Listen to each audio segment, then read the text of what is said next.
হযরত ওমর ফারুক রাদিয়াল্লাহু তাআলা আনহু তিনি রাসূল পাক সাল্লাল্লাহু আলাইহি সাল্লামের পেছনে ঘুরতেছিলেন, হুজুরকে কোথাও পেলে পরে হুজুরকে নির্যাতন করবে। তিনি তখনও কুফরি হালতে ছিলেন।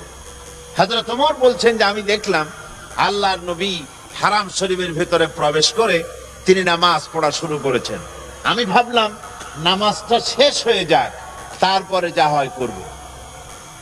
পেছনে দাঁড়িয়ে আছি, শুনলাম তিনি পড়তেছেন, তেলাওয়াত করতেছেন। তেলাওয়াত শুনে শুনে আমি খুব অবাক হয়ে গেলাম। আমি ভাবলাম যে এটা কি কোনো জেন শিখাই দিচ্ছে, না এটা কি জিনিসটা, কি কোন জেনের কথা নাকি, বিষয়টা কি? এত সুন্দর, ভালো লাগে শুনতে। হযরত ওমর বলেন আমি যখন মনে মনে চিন্তা করতেছিলাম এটা কোন জেনে শিখায় দেওয়া কথা নাকি, তখন আল্লাহর নবী নামাজের ভেতরেই আমার কথার জবাব দিলেন। তিনি পড়লেন ইন্নাহু লাকাউলু রাসূলিন কারীম।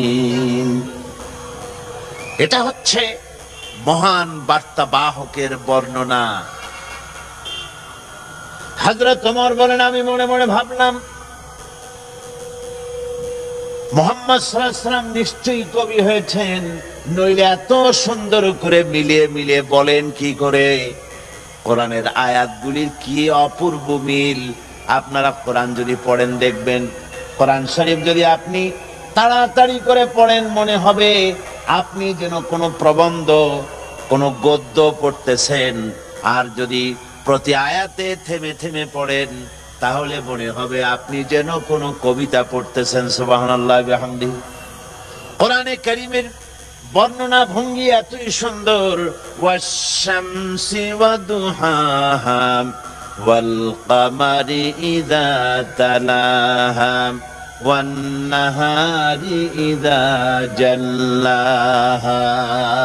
পুরা সূরাটাই শুধু শেষের দিকে হার হার, কি সুন্দর মিলানো। وثمود الذين جابوا الصخر بالواد وفرعون ذي الأوتاد الذين طغوا في البلاد। এখানে যত পড়তে থাকবেন শেষের দিকে দাল দিয়ে আল্লাহ মিলাই দিয়েছেন। আবার وجوه يومئذ ناعمة لسعيها راضية। এখানে যতই আপনি সামনের দিকে অগ্রসর হতে থাকবেন ততই এইভাবে অপূর্ব মিল। আর রহমান আল্লামাল কুরআন খালাকাল ইনসান আল্লামাহুল বায়ান। পড়েন আর রহমান আল্লামাল কুরআন খালাকাল ইনসান আল্লামাহুল বায়ান। কোরআনে কারীম যত পড়বেন এত মজা, এত মধুর, পৃথিবীতে আর কোথাও খুঁজে পাওয়া যাবে না। জোরে বলেন সুবহানাল্লাহ। এই জন্য আল্লাহ বলেছেন, হুজুরকে বলেছেন, শেষ রাতের একটা অংশে কোরআনে কারীমকে তেলাওয়াত করো। কোরআন এমন এক কিতাব, এই পৃথিবীতে এমন কোন সময় নাই, দিন হোক রাত হোক, সকাল হোক দুপুর হোক বিকেল হোক, পৃথিবীতে এমন কোন সময় নাই যখন আল্লাহর কালাম তেলাওয়াত করা না হচ্ছে। পৃথিবীর কোথাও না কোথাও। সুবহানাল্লাহ। রাতেও হয়, দিনেও হয়, সকালেও হয়, শেষ রাত্রে হয়, দুপুর রাত্রে হয়। পৃথিবীতে এমন কোন জায়গা নাই যে কোনো না কোনো সময় সারা পৃথিবী জুড়ে কোরআনে কারীম তেলাওয়াত না হচ্ছে। বলতে পারবেন আর কি এমন কোন কিতাব আছে যা এমন করে সারা পৃথিবী জুড়ে সকালে সন্ধ্যায় দিনে রাত্রে ঘুম নষ্ট করে, আরামের ঘুম, শীতের ঘুম নষ্ট করে, উযু করে তেলাওয়াত করে এমন কিতাব আছে পৃথিবীতে? আল্লাহর কোরআন শরীফ ছাড়া আর কিছুই নাই। তেলাওয়াত করে আর কাঁদতে থাকে। বুঝেও পড়ে, না বুঝেও পড়ে,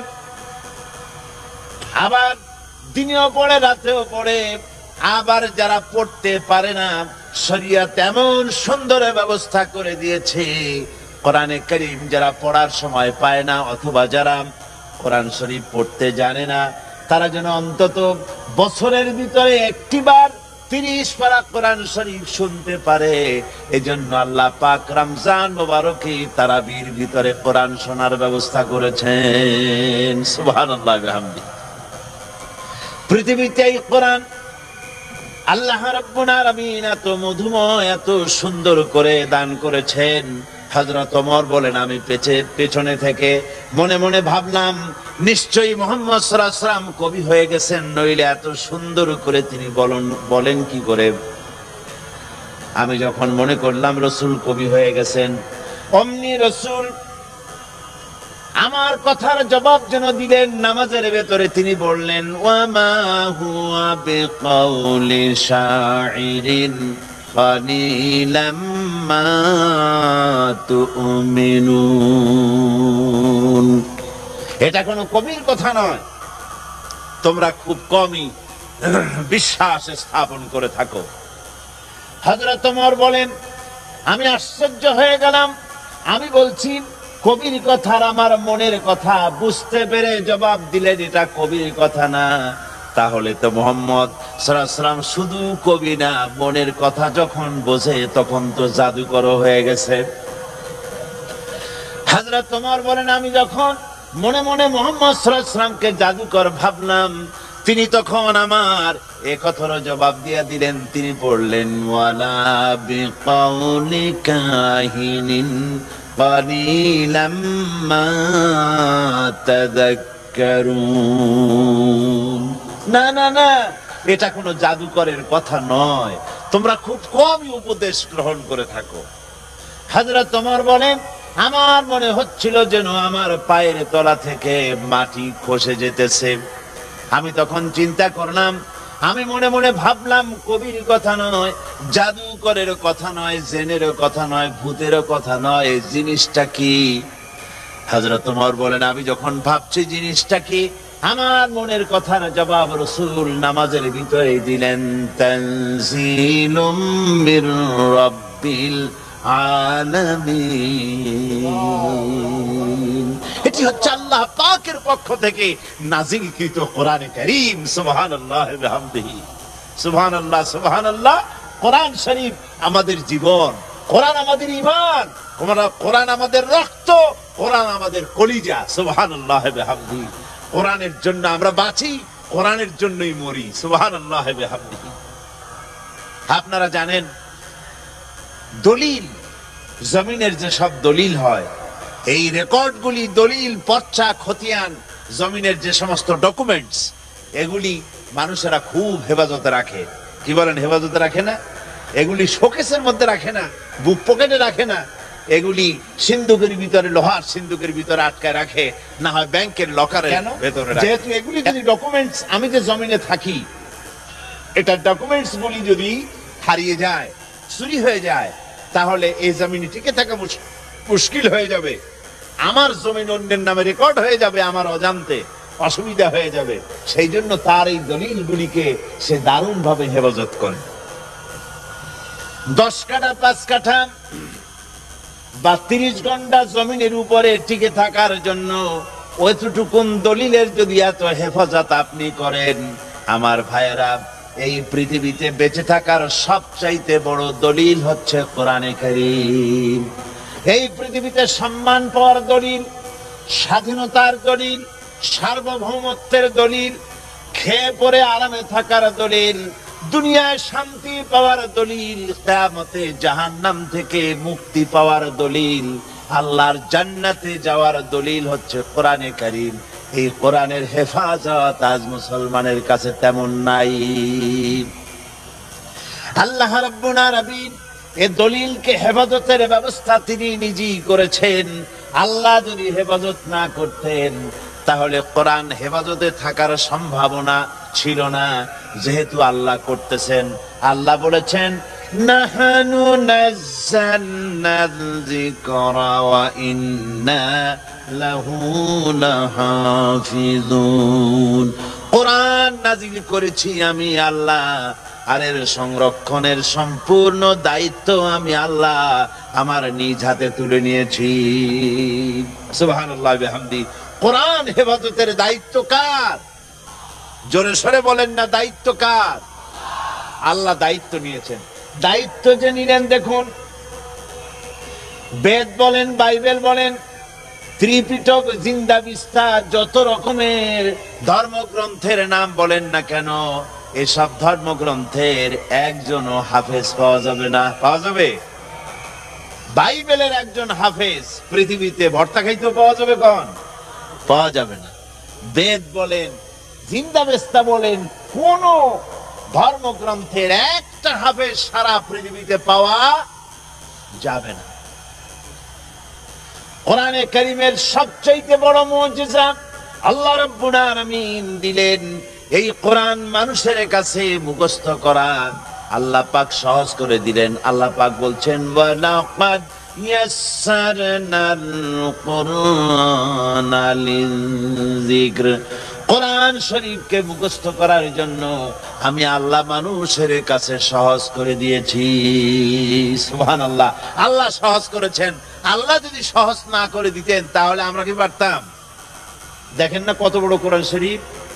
যদিও এখন কোরআন শরীফ খুব ছোট বানাইছে, ছোট বানাতে বানাতে এখন যে ম্যাচ পাওয়া যায়, এই যে দিয়াসলাই, আমাদের দেশের দিয়াসলাই তো আগে বড় ছিল, এখন ছোট হয়েছে। এই দিয়াসটার মধ্যে অন্তত 2 জেদ কোরআন শরীফ ঢুকায় রাখা যায়, এইরকম ছোট বানাইছে। এ বানাবার অর্থ কি আমি জানি না, এ প্রতিযোগিতা করার কোন মানে আছে বলে আমি মনে করি না। কোরআন শরীফ ছোট বানায় ওদি হবেটা কি? এ তো মানুষের তেলাওয়াত করতে পারবে না। অহেতুক এটাকে ছোট করার কোনো অর্থই হয় না।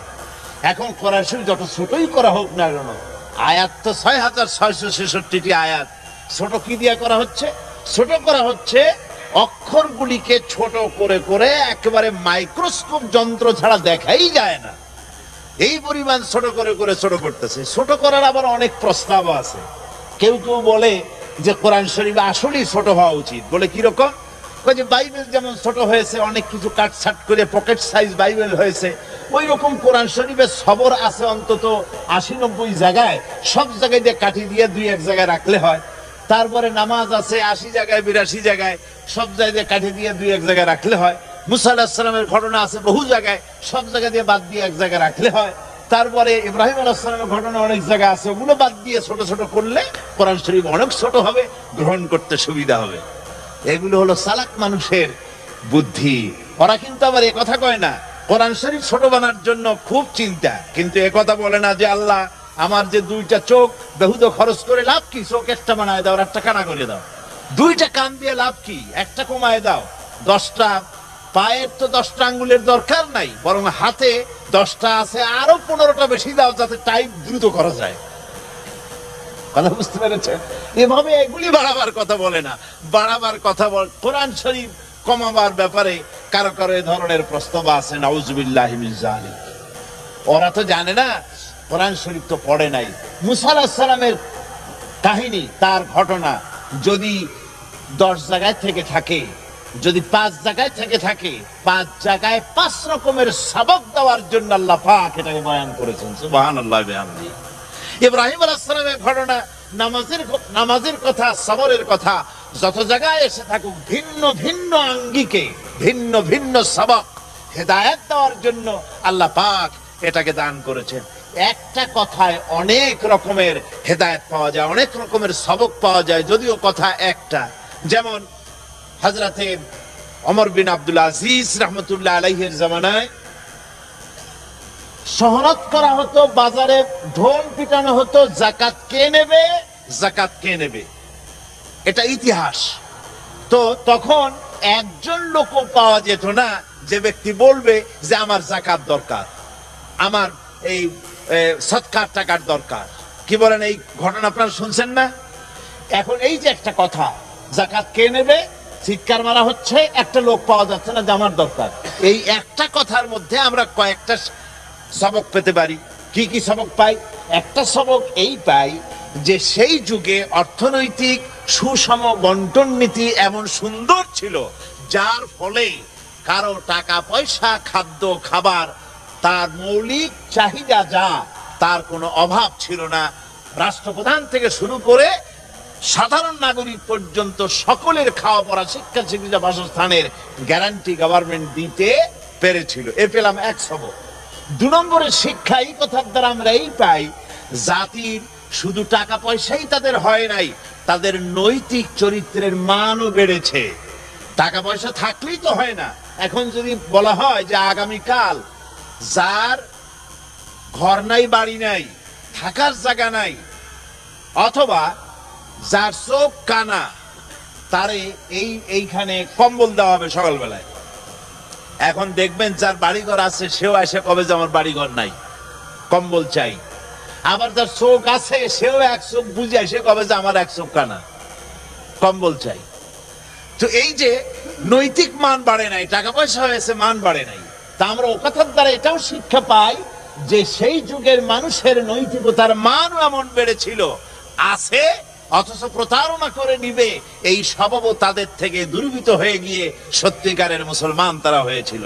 ঠিক অনুরূপ ভাবে কোরআনে কারীমের মধ্যে একটা ঘটনা একাধিক জায়গায় যদি এসে থাকে, বহু জায়গায় এরকম হয়েছে, সেটা বিভিন্ন জায়গায় বিভিন্ন আঙ্গিকে বিভিন্ন প্রেক্ষাপটে বিভিন্ন রকমের সবক দেওয়ার জন্য, শিক্ষা দেওয়ার জন্য আল্লাহ পাক তা অবতীর্ণ করেছেন।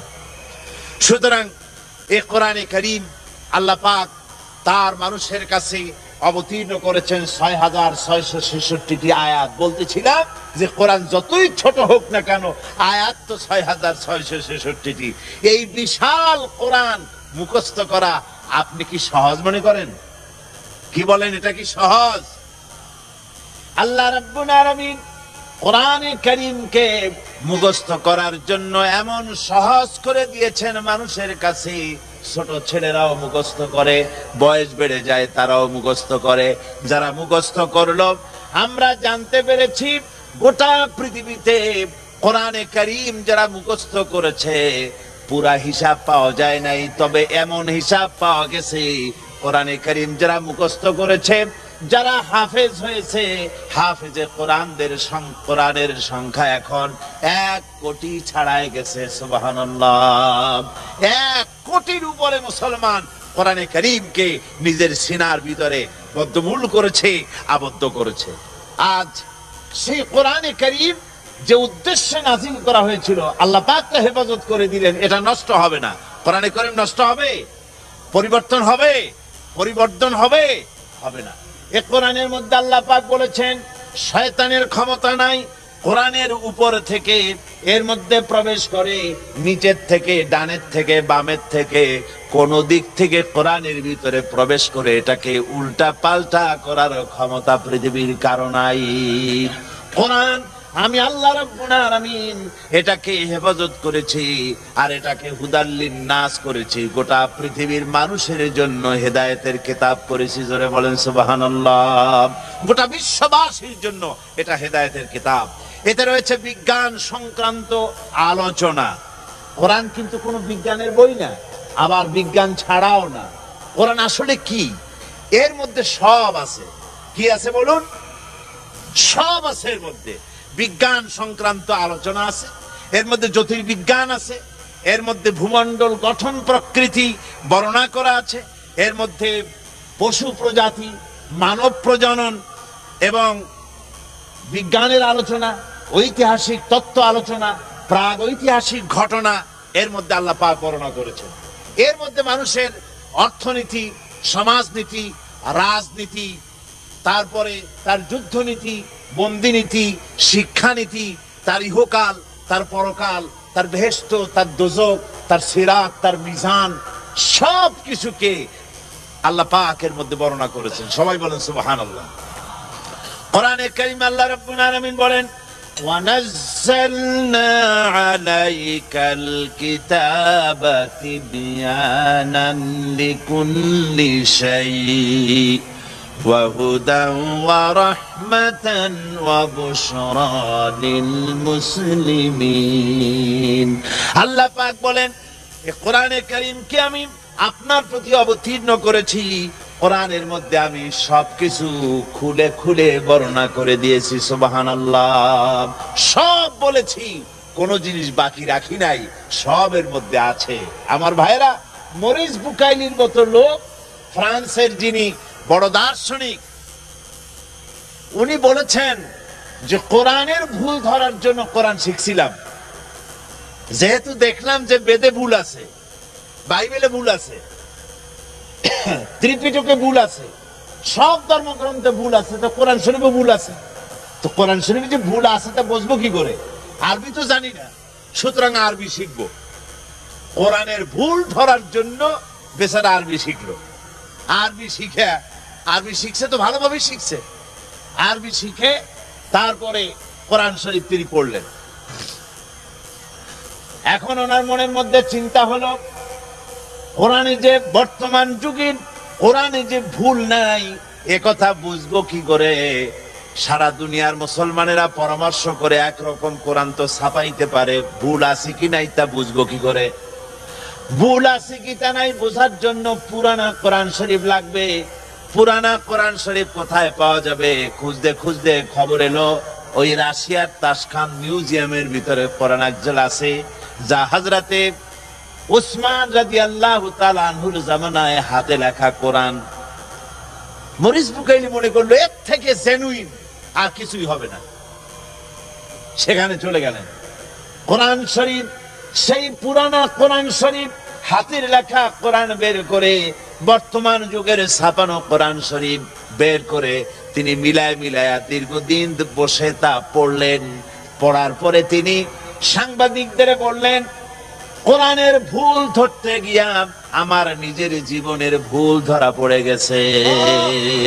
আমি কোরআন শরীফ পড়ে দেখলাম তামাম কোরআনের ভিতরে হযরতে উসমান রাদিয়াল্লাহু তাআলা আনহুর জামানার হাতের লেখা কোরআন আর বর্তমান যুগের ছাপানো কোরআনের ভিতরে আয়াত দাড়ি কমা, আয়াত তো দূরের কথা, সূরা পারা তো দূরের কথা, একটা দাড়ি কমা, একটা ফুল স্টপের কোন পরিবর্তন আমি দেখতে পাই নাই। শুধু তাই নয়, উনি আরো বলেন, আমি কোরআন শরীফের ভিতরে বিজ্ঞানের যত থিওরি আমি পেয়েছি, এই বিজ্ঞানের থিওরি, পৃথিবীতে যত থিওরি আছে, বিজ্ঞানের আর একটা থিওরি হচ্ছে বিজ্ঞানের কোন থিওরি ফাইনাল নয়। বিজ্ঞানের কোন থিওরি ফাইনাল নয়। আজকে একজন একটা বলে, কালকে আবার আরেকজন আর একটা বলে। মুসলমান যত জায়গায় আছে সব জায়গায় এর অডিও ভিডিও ক্যাসেট ছড়িয়ে পড়তেছে আলহামদুলিল্লাহ। এবং এর ফলে আমার কাছে অনেক রিপোর্ট আছে, বিভিন্ন দেশে আমি যখন যাই আমার কাছে রিপোর্ট আছে, কোরআনে কারীমের এই তাফসীরের মাহফিল শুনে এবং দেখে বহু নামাজি হয়েছেন, বহু বেপর্দা মহিলা পর্দা ধরেছেন, বহু সুদখোর, ঘুষখোর, জেনাকার, খারাপ পথে পরিচালিত মানুষগুলি কোরআনের আলোচনায় তারা শুনে তারা ইসলামের পথে এসেছেন, সত্যের সন্ধান পেয়েছেন। সবাই বলুন আলহামদুলিল্লাহ। এটি একটি বিরাট নিয়ামত, কোরআনে কারীমের চাইতে শ্রেষ্ঠ নিয়ামত আল্লাহর দুনিয়া আর একটিও হতে পারে না। কোরআন শরীফের তাফসীর করা এটা কিভাবে সম্ভব? প্রতি বছর আমরা 5 দিন করে করি। তো এটা কি? এটা হচ্ছে মহাসমুদ্রের ভেতরে একটা চড়ুই পাখিতে যদি তার ঠোঁটটা ভিজিয়ে উঠায় তাহলে সমুদ্রের কতখানি পানি সে তুললো, ঠিক ওরকমই 5 দিনের তাফসীরের মাহফিল, চড়ুই পাখির ঠোঁট সমুদ্রের মধ্যে ডুবাই দিলে যা হয় তাই, এতটুকুনি ওঠে। তার মানে হচ্ছে ওই যে একটু আগে একটা সঙ্গীত পরিবেশিত হলো যে সারা দুনিয়ার গাছগুলি যদি কলম হয়ে যায়, ওটা তো গানের কথা না, কথাটা কোরআন শরীফে। আল্লাহ রাব্বুল আলামিন বলেছেন, সারা বিশ্বের সমস্ত গাছগুলি যদি কলম হয়ে যায় আর পৃথিবীর সমুদ্র মহাসমুদ্রের পানিগুলি যদি কালি হয়ে যায় আর ওই কলম দিয়ে পানির কালি দিয়ে যদি কোরআনে কারীমের আমার কালামের ব্যাখ্যা লেখা যদি শুরু হয়ে যায়, লিখতে লিখতে তামাম পৃথিবীর সমস্ত পানিগুলি শেষ হয়ে যাবে, আমার কোরআনের ব্যাখ্যা লেখা শেষ হবে না।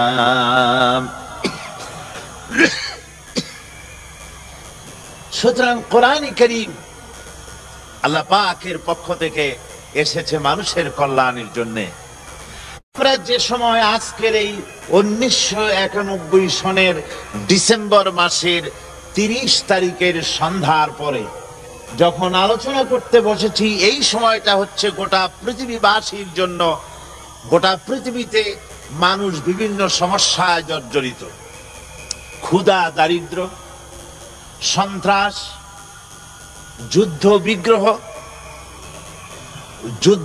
যুদ্ধাবস্থার আশঙ্কা ইত্যাদি নানা ধরনের অশান্তিতে গোটা পৃথিবী এখন বিরাজ করছে। যেমন এই মুহূর্তে কাশ্মীরের উপরে ভারতের অত্যাচার চলছে, মুসলিম মহিলারা নির্যাতিত হচ্ছেন এবং কাশ্মীরে মুসলমানদেরকে কতলে আম করা হচ্ছে। তাদের স্বাধীনতা সংগ্রামকে দুপায়ে দুমড়ে মুছড়ে দেওয়ার জন্য ভারতের জালিম সরকার প্রচেষ্টা চালিয়ে যাচ্ছে। অন্যদিকে বার্মা, আমাদের ঘরের কাছে, বার্মা তার সমস্ত সৈন্যদেরকে, হাজার হাজার সৈন্যদেরকে আর যুদ্ধ জাহাজগুলিকে সেন্ট মার্টিনের কাছে এনেছে। টেকনাফের পাশে তাদের হাজার হাজার সৈন্য সমাবেশ করেছে। জঙ্গি বিমানগুলি এক জায়গায় করতেছে। এক কথায় বাংলাদেশের সঙ্গে যুদ্ধ করার জন্য প্রস্তুতি নিচ্ছে। আর হাজার হাজার লক্ষ লক্ষ মুসলিম জনতা সেখানে নির্যাতিত। মুসলিম মহিলাদেরকে তারা পাইকারি হারে ধর্ষণ করছে, পুরুষদেরকে নিয়ে তাদেরকে কাজে লাগাচ্ছে, অথচ বেতন দিচ্ছে না, খাবারও দিচ্ছে না। তাদের বাড়িঘর ধ্বংস করছে, তাদের মাদ্রাসা মসজিদ শেষ করে দিচ্ছে। এরকম করে একটা পরিস্থিতি বিরাজ করছে আমাদের সীমান্ত এলাকায়। অন্যদিকে প্যালেস্টাইন, কাশ্মীর, আফগানিস্তান, পৃথিবী জুড়ে এ ধরনের শান্তি, অশান্তি, দুর্ভিক্ষ, সন্ত্রাস, যুদ্ধাবস্থা বিরাজ করছে। আবার এরই মধ্যে কিছু আনন্দ উল্লাসের খবর আছে। সে আনন্দ হচ্ছে, পৃথিবীতে যখন ইসলামী আন্দোলনের জোয়ার এসেছে, ইসলামকে দুনিয়া থেকে মিটিয়ে দেওয়ার প্রচেষ্টা চলছে, সেই ফাঁকে আল্লাহর মেহেরবানি আলজেরিয়ায় আবার সেখানে মুসলমানদের ইসলামী ফ্রন্টের চূড়ান্ত বিজয় হয়েছে। সেখানে ইসলামী শাসন, কোরআনের শাসন প্রতিষ্ঠার পথ সুগম হয়ে গিয়েছে, আলহামদুলিল্লাহ। আবার আর একদিকে আরো উল্লাসের, মানুষের জন্য উল্লাস এবং আনন্দের খবর। আমরা যত আনন্দিত এবং উল্লাসিত, তার থেকে লক্ষ কোটি গুণ বেশি আনন্দিত, উল্লাসিত রাশিয়ার জনগণ। গোটা পৃথিবীর সবচাইতে বড় জেলখানা ছিল রাশিয়া। পৃথিবীর শ্রেষ্ঠ জেলখানা, সবচাইতে বড় জেলখানা। পুরা দেশটাই ছিল একটা জেলখানা। সমাজতন্ত্রের অর্থ ব্যবস্থা দিয়ে কোটি কোটি মানুষকে তারা নির্যাতিত করে রেখেছিল। মুসলিম জনপদগুলিকে তারা নিজেদের দখলে রেখে তাদের উপরে নির্যাতন চালাচ্ছিল। মাদ্রাসা, মসজিদ, প্যাগোডা, মন্দির, গির্জা, গুরুদুয়ারা সব শেষ করে ফেলে দিয়েছিল।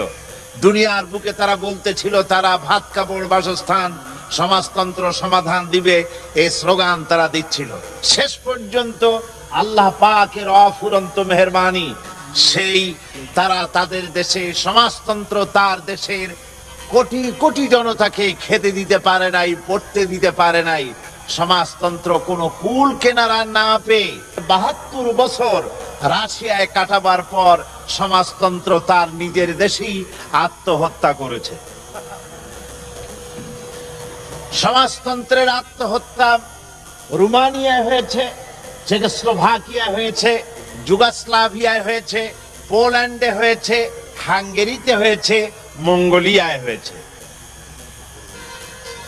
সেখানে আজ রাশিয়ার বুকে Uzbekistan, Tajikistan, Kazakhstan, Samarkand, বুহারা, Azerbaijan, বিরাট এলাকার কোটি কোটি মুসলমানেরা উল্লাসে ফেটে পড়েছে। নারায়ে তাকবীরের আওয়াজ দিয়ে গোটা রাশিয়ার আকাশ বাতাসকে তারা প্রকম্পিত করছে। আল্লাহর রহমতে তারা খুশিতে সেজদায় পড়ে চোখের পানি ফেলে কাঁদতেছে যে এতদিন পর আল্লাহ পাক তাদেরকে মুক্তি দান করেছেন। মাবুদের অফুরন্ত মেহেরবানি যে আল্লাহ পাক এভাবে করে গোটা দুনিয়ায় এই অবস্থায় সৃষ্টি করেন। তিলকাল আইয়ামু নুদাবিলুহা বাইনান নাস, সমাজতন্ত্রের পতন ঘটেছে, এটা দুনিয়াবাসীর জন্য আনন্দের বিষয়। সবাই বলেন আলহামদুলিল্লাহ। তো এই যে আনন্দ, সমাজতন্ত্রীরা তা বুঝতে না পেরে তারা আবার অর্থাৎ পুঁজিবাদের শোষণ থেকে বাঁচবার জন্যই তৈরি হয়েছিল সমাজতন্ত্র। সমাজতন্ত্রের পতনের পর এখন তারা বাঁচবে কি নিয়ে, সেজন্য আবার তারা পুঁজিবাদের দিকে অগ্রসর হচ্ছে। তো যদি তাই হয়, সমাজতন্ত্র যদি আবার পুঁজিবাদের দিকে দৌড়ায়, তাহলে তা হবে উত্তপ্ত কড়াই থেকে উলন্ত চুলোর মধ্যে, জ্বলন্ত চুলোর মধ্যে ঝাঁপিয়ে পড়ার নামান্তর। ছিল উত্তপ্ত কড়াইতে, লাফ দিয়ে পড়বে জ্বলন্ত চুলার ভিতরে। সুতরাং বিশ্ববাসীর মুক্তি আজকে কোন পথে, সে কথা আমাদেরকে ভেবে দেখতে হবে, দুনিয়াবাসীকে ভেবে দেখতে হবে। বিশ্ববাসীর মুক্তির একমাত্র পথ হচ্ছে কোরআনে কারীম, একমাত্র পথ হচ্ছে ইসলাম, এছাড়া দ্বিতীয় আর কোনো পথ নাই। তবে আজ আর একটা ভবিষ্যৎ করতে পারা যায়, সেটা হলো আপনাদের বোধহয় মনে আছে কোরআনে কারীমের তাফসীরের মাহফিলে বোধহয় বেশ কয়েক বছর আগে প্যারেড ময়দানে আলোচনার চলাকালীন আমি বলেছিলাম যে আল্লাহর মেহেরবানি সমাজতন্ত্র টিকবে না। এটা আমার কেরামতি না যে সমাজতন্ত্র চলে গেছে, ওই যে ঝড়ে কাউয়া মরে ফকির বলে যে আমার কেরামত বাড়ে, আমি তা বলছি না। এগুলি আমাদের অভিজ্ঞতা, আমি বুঝতে পারি যে মানুষ কোরআন হাদিস পড়ে যা বুঝেছি, মানুষের তৈরি করা মত পৃথিবীতে এ মতবাদ টিকতে পারে না। ওখানে বলেছিলাম সমাজতান্ত্রিক জগতের পরিবর্তন আসবে এবং তার সর্বপ্রথম হাঙ্গেরি থেকে হবে।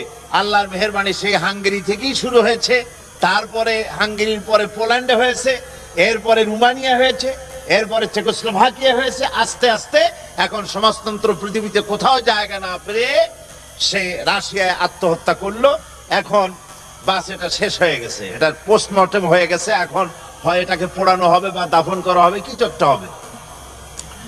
এখন বিষয়টা হচ্ছে এরপর আরেকটা ভবিষ্যৎবাণী করা যায়, সেটা হলো গোটা দুনিয়ার মানুষকে যে জন্য সমাজতন্ত্র তৈরি হয়েছে সেটা ছিল পুঁজিবাদের নির্যাতন।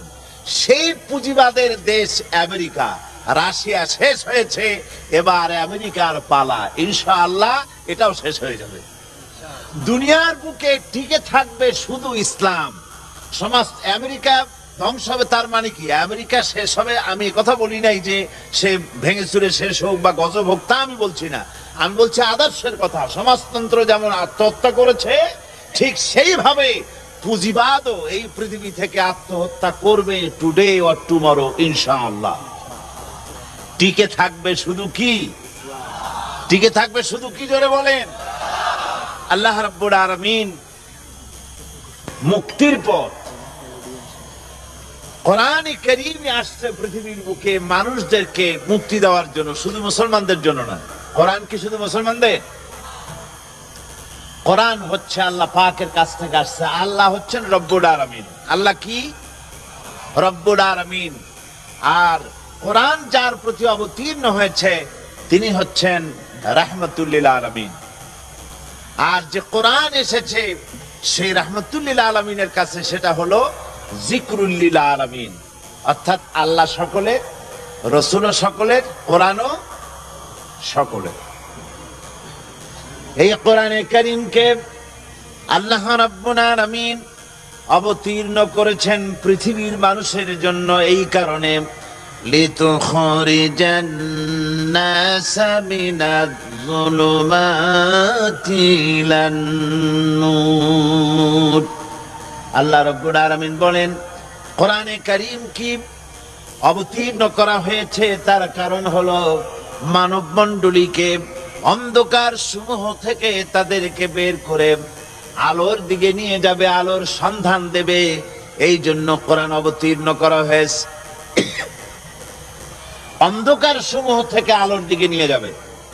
অন্ধকার সমূহ কি?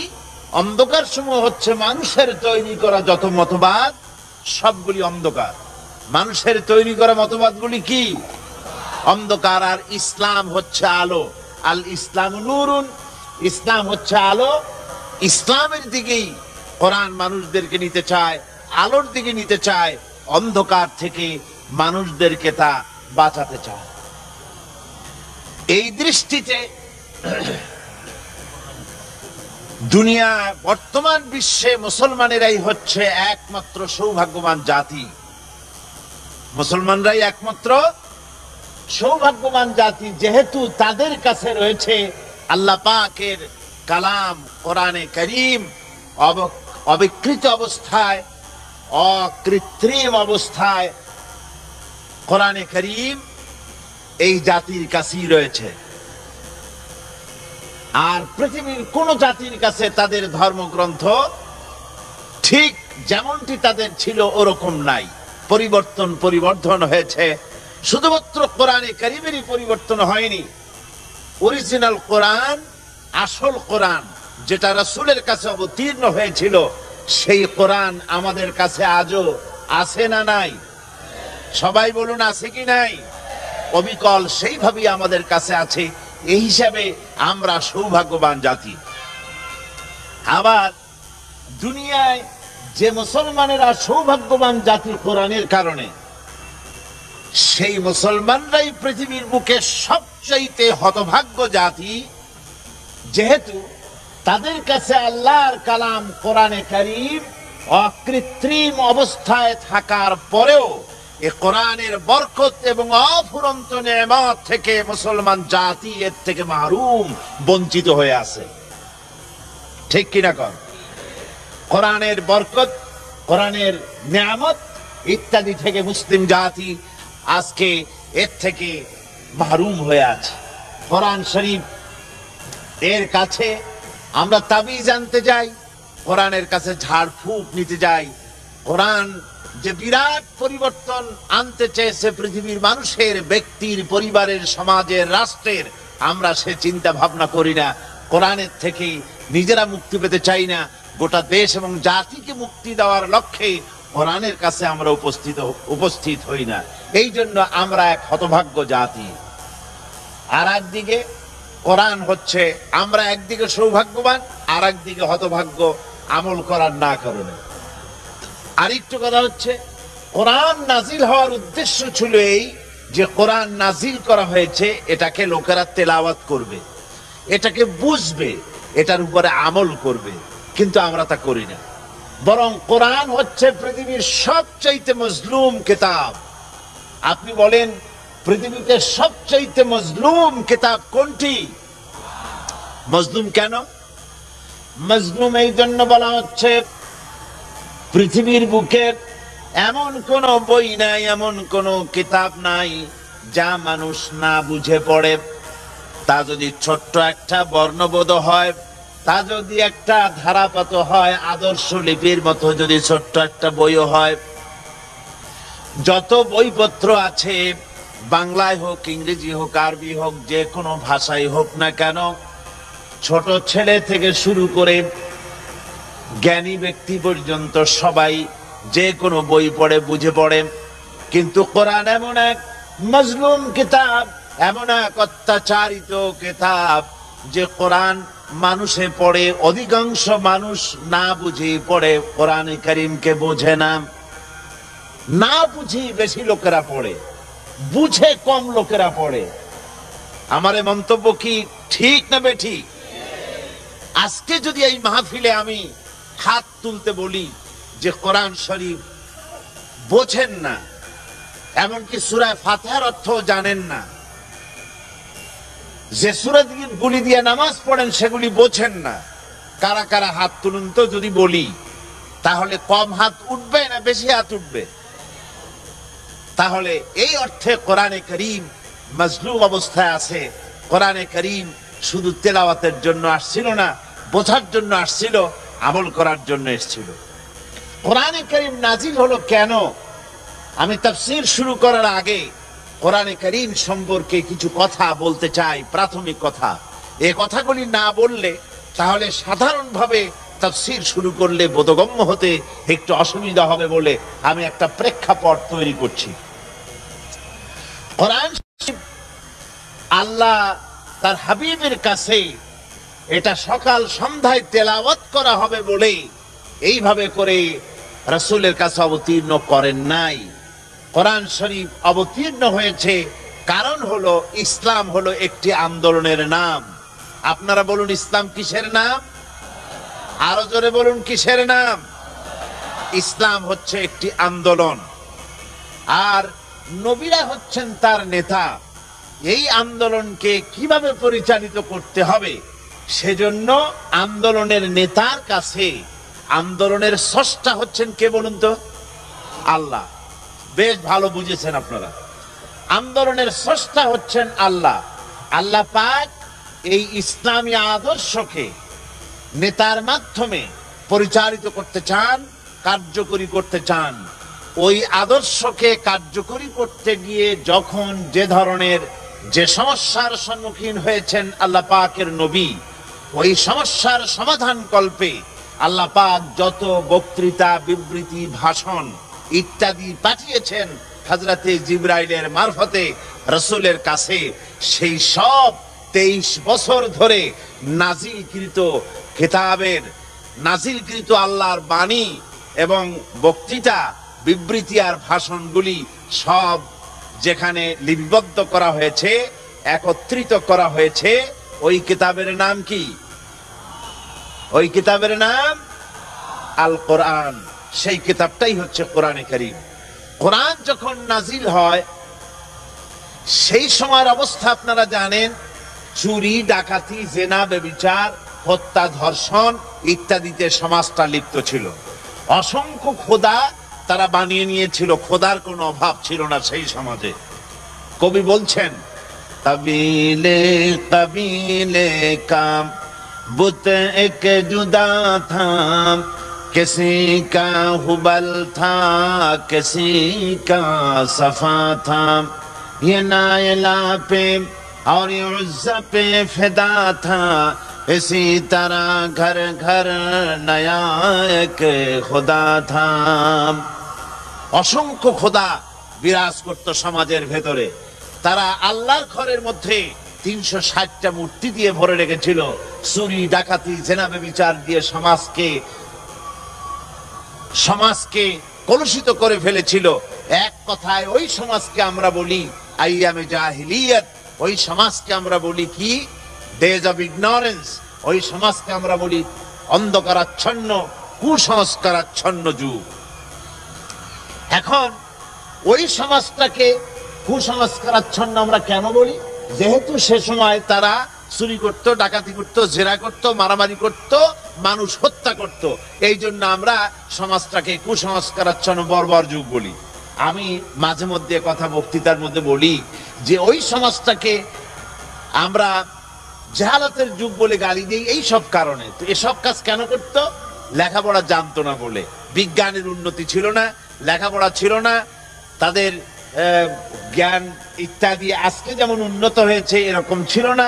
লেখাপড়া না থাকার কারণে, স্কুল কলেজ ইউনিভার্সিটিতে না থাকার কারণে তারা এই সমস্ত কাজগুলি তারা করেছে, এটাই লোকেরা বলে।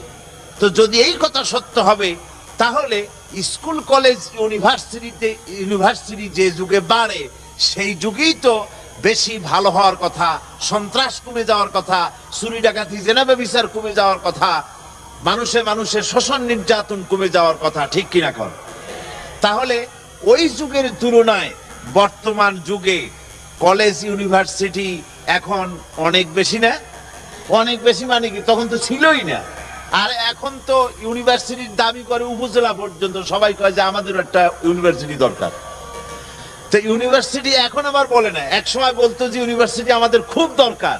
এখন যেখানে আছে সেই জায়গার লোকেরা কয় আল্লাহ এই জিনিস থেকে মাপ চাই। তার মানে হলো যে শিক্ষার দ্বারা যে চারিত্রিক উন্নতি, মানবিক মৌলিক মানবীয় গুণাবলী বৃদ্ধি হওয়ার কথা ছিল তা না হয়ে বরং সেগুলি কমে গিয়েছে। সেখানে সেখানে মানুষ সন্ত্রাস সৃষ্টি করছে, চুরি ডাকাতি মারামারি ইত্যাদি চলছে। কারণ কি? কারণটা হচ্ছে যে ওই যুগের লোকেরা আর এই যুগের লোকেদের মধ্যে পার্থক্য তো এখানে, জ্ঞান তো দুই প্রকারের হয়, একটা হলো অভিভিত্তিক জ্ঞান, আর একটা হচ্ছে গায়ের অভিভিত্তিক জ্ঞান। রাসূল আসার আগে ওই যুগের লোকেরা যেই সব কাজ করত তাদের জ্ঞান ছিল না, একথা সত্য না, জ্ঞান ছিল। কি বলেন? জ্ঞান ছিল না? জ্ঞান তাদের ছিল, ছিল না শুধু ওহির জ্ঞান, নিজস্ব জ্ঞান ছিল, ওহির জ্ঞান ছিল না। ওহির জ্ঞান দিয়েই আল্লাহ রাব্বুল আলামিন তার হাবিবের মাধ্যমে এই জাতিকে এমন জাতি বানালেন যে জাতি গোটা পৃথিবীর মধ্যে শ্রেষ্ঠ জাতিতে পরিণত হয়ে গেলেন। কোরআনের মাধ্যমে, কোরআনে কারীম দিয়ে রাসূল পাক সাল্লাল্লাহু আলাইহি ওয়াসাল্লাম হযরত আবু বকরের মতো লোক, হযরত ওমর ফারুক রাদিয়াল্লাহু তাআলা আনহুর মতো লোক তৈরি করছিলেন। আজকের পৃথিবী কিয়ামত পর্যন্ত চেষ্টা করেও অমন লোক তৈরি করা অসম্ভব ব্যাপার, ঠিক কিনা? সুতরাং কোরআনে কারীমকে আল্লাহ রাব্বুল আলামিন তার নিজস্ব জ্ঞান দিয়ে, আল্লাহ তার নিজের জ্ঞান দিয়ে রাসূলের কাছে পাঠিয়েছেন। কোরআন সম্পূর্ণটা আল্লাহর, এর মধ্যে রাসূলের কিছুই নাই, মানুষের তৈরি করা কিছুই নাই। আল্লাহ পাক বলছেন, মা ইয়ানতিকু আনিল হাওয়া ইন হুয়া ইল্লা ওয়াহয়ুন ইউহা। আমার নবী নফসকে অনুসরণ করে নিজের নফসের খাহিশ মোতাবেক কোন কথা কোরআনে কারীমের মধ্যে ঢুকিয়ে দেন নাই। কোরআন শরীফের নামে তিনি যা বলেছেন সব আমার ওহী, আমি যা বলতে বলেছি নবী তাই বলেন। আল্লাহ পাক এর গ্যারান্টি দেওয়ার জন্য কোরআনে কারীম অন্যত্র বলেছেন, ওয়ালাউ তাকাওয়ালা আলাইনা বা'দাল আকাবিল। কোরআনে কারীমের ভিতরে আমার নবী যদি নিজের থেকে কোনো কথা বানিয়ে কোরআনের ভিতরে ঢুকিয়ে দিতেন, তাহলে আমি আমার নবীর ডান হাতকে চেপে ধরতাম, আর আমার নবীর কণ্ঠ নালীকে আমি আল্লাহ ছিঁড়ে ফেলে দিতাম। নবী কোরআনের নামে যা বলেছে সব আমার কথা, এগুলি এর ভিতরে মানুষের তৈরি করা কোনো কথা নাই, সব আল্লাহ পাকের কথাই কোরআনের ভিতরে। কোরআন আল্লাহর কাছে থেকে নাজিল হচ্ছে রাসূলের কাছে। কাফির বেঈমানেরা তারা রাসূল পাক সাল্লাল্লাহু আলাইহি ওয়াসাল্লামের মুখে তেলাওয়াত শুনে তারা বলতে লাগলো যে মুহাম্মদ সাল্লাল্লাহু আলাইহি ওয়াসাল্লাম বোধহয় কবি হয়ে গেছেন। কবি না হলে পরে এমন সুন্দর করে তিনি কোরআনে কারীমকে মিলিয়ে মিলিয়ে তিনি বলেন কি করে? কোরআন শরীফের রচনা শৈলী, কোরআনের বাচন ভঙ্গি, কোরআনের যে লালিত্য, এর যে মাধুর্য, এর যে বর্ণনার গাম্ভীর্য, এটা মানুষকে মোহমুগ্ধ করে, মানুষকে তার চিত্তকে আকৃষ্ট করে, মানুষ মুগ্ধ হয়ে যায়। যে কোরআন বোঝে না, শুধু তেলাওয়াত শোনে, তেলাওয়াতটা যদি খুব সুন্দর হয়, কোরআন বোঝে না এমন লোকও চোখ থেকে পানি গড়াতে দেখেছি। সুবহানাল্লাহ ওয়া বিহামদিহি, যেহেতু এটা আল্লাহর কালাম। তাই